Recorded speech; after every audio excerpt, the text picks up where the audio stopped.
सुंदरकांड भाग 6। एक दीपक, एक दिशा।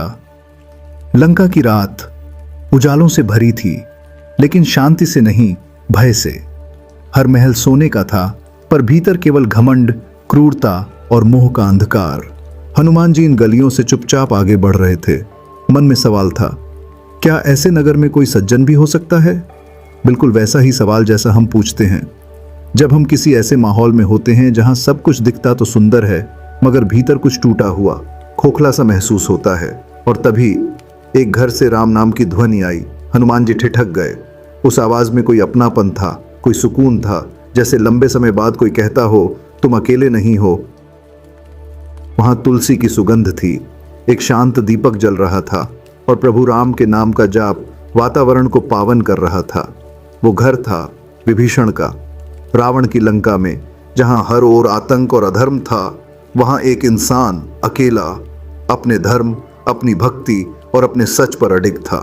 हनुमान जी को देखकर वर्षों का मौन जैसे शब्दों में बह निकला। विभीषण की आंखों में वह भाव था, तुम राम के दूत हो तो अब डरने की जरूरत नहीं, अब कोई तो है जो समझेगा, जो साथ देगा।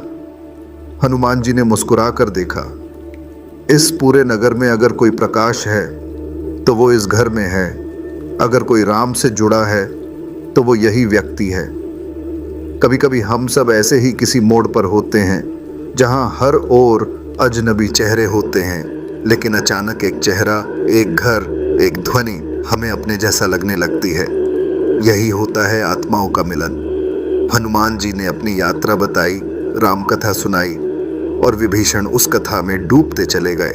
कथा खत्म होते होते दोनों के मन भाव विभोर हो गया और वातावरण में राम के गुणों की मधुर ध्वनि गूंजने लगी। कभी आप हनुमान होते हैं जो किसी को ढूंढते हैं, और कभी आप विभीषण होते हैं जो चाहते हैं कोई आपको ढूंढे। जब समय सही होता है, ये दोनों एक दूसरे तक पहुंच ही जाते हैं। जय श्री राम। जय पवन पुत्र हनुमान।